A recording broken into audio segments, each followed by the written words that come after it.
Let's look at how companies maintain data integrity.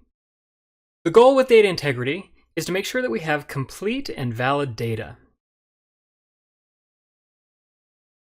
This means that we're not missing critical data and that the data is actually useful for making decisions on. Companies frequently have issues with bad data, and we'll talk about this when we get to data analytics. But this is talking about basic organization processing of the data itself. In an accounting information systems, we have four main processes. We have input, we have processing, we have storage, and then we have output of data. Threats to each of these processes are going to be a little bit more general. For example, when we're inputting things, one threat that we can have is human error. Have you ever typed a password wrong when you tried to go to a website? That's an example of human error. We have some data to put in, and we put it in incorrectly. It could be transposing a digit, it could be missing a decimal place. On an exam, this happens all the time when you're stressed and you're not paying close attention. For processing, things that will impact the processing of the data might be manipulation of the computer programs themselves. So we have things like viruses. Viruses are computer code that change the calculations in the problem, that it alters the processing and output. A worm is another example.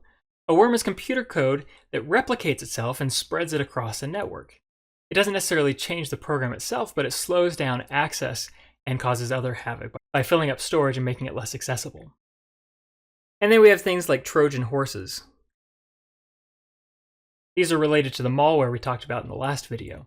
Trojan horses are software programs that masquerade as legitimate programs, but that have malicious code in the background that could be spyware or other code that manipulates and changes the process. It could hide a virus, for example.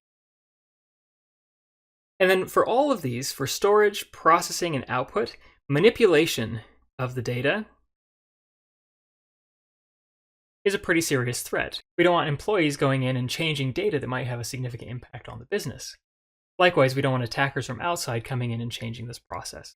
So if we look at controls that we could put in place here, the big area that we want to protect is our processing and storage.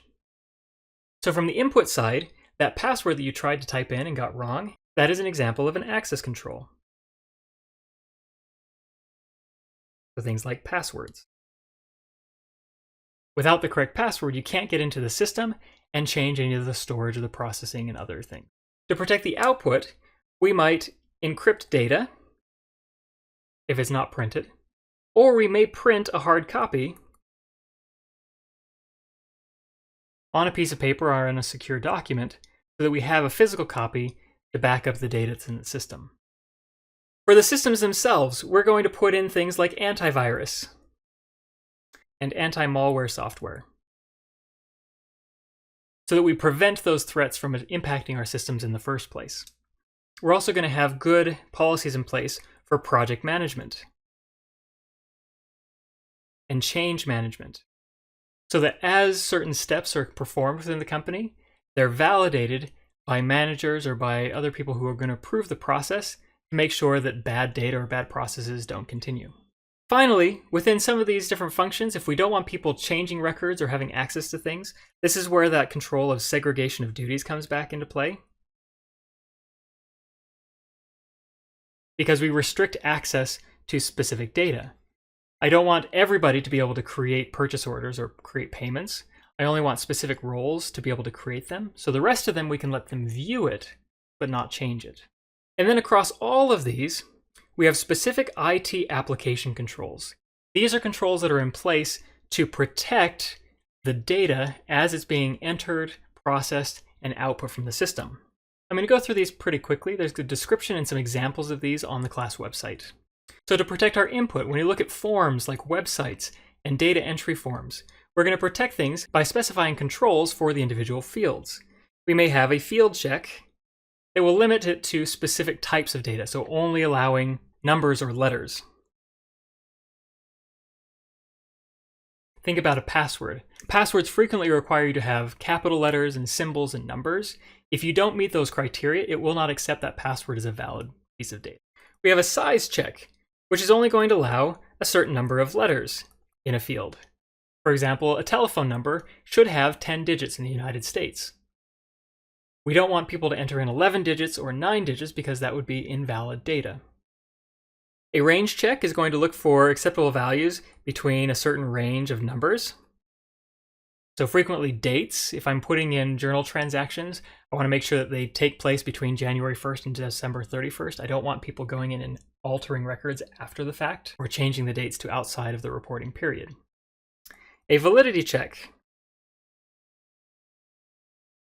Validity check, think of this as I'm only going to allow valid data that I've already approved to show up in the list. If you see an internet form that has a drop-down list, and it's asking you for, say, the state, and it only allows you to pick US states and territories, that is an example of a validity check, because it will only allow valid data to be included. A completeness check. Completeness check is going to make sure that everything's there. So if you see something like an asterisk or a required field, it will not let you move on until you have put that in. So if you're creating a new account on a website without your email address in place, it is not complete and it will not let you proceed. A reasonableness check is going to look at the relationship between different pieces of data. So I might have a salary range for a specific category and another salary range for a different category. So it's going to look at other data to decide whether the number is reasonable or not. On the lab assignment, you're going to look at these and you say, oh, it's a reasonableness check. It never is a reasonableness check. None of the things that we're looking at in our lab are going to be remotely as complex as what we see with a reasonableness check. They're going to be these other things, field size, range. But an example of this would be, say I put in the salary for an administrative assistant to the CEO. If I put in $500,000 for that, it would say, hey, this isn't really the salary that I would expect for an administrative assistant, so I'm not going to accept it. You're going to have to put in a different value. However, if I was putting in salary for a CEO, and I put $500,000, it would say, hey, that's perfectly reasonable because given the category of employee, we would expect to have that salary. A couple other things that we have a check digit. Check digits are really useful on credit cards. If you look at the numbers in a credit card, you can't just have a random 16-digit code. The numbers are going to be some combination of the other numbers, a mathematical combination. So for example, if I have a credit card, 1, 2, 3, 4, 5, 6, 7, 8. The number 6 may be my check digit, and 6 is going to be the product of the first two numbers. So 2 times 3 gives me 6. If it doesn't match that, then my number is not valid. And then finally, we have closed loop verification. Closed loop verification is basically whenever you see a confirmation screen. Something that says, are you sure this is what you put in? And it shows you your data, and you say yes or no.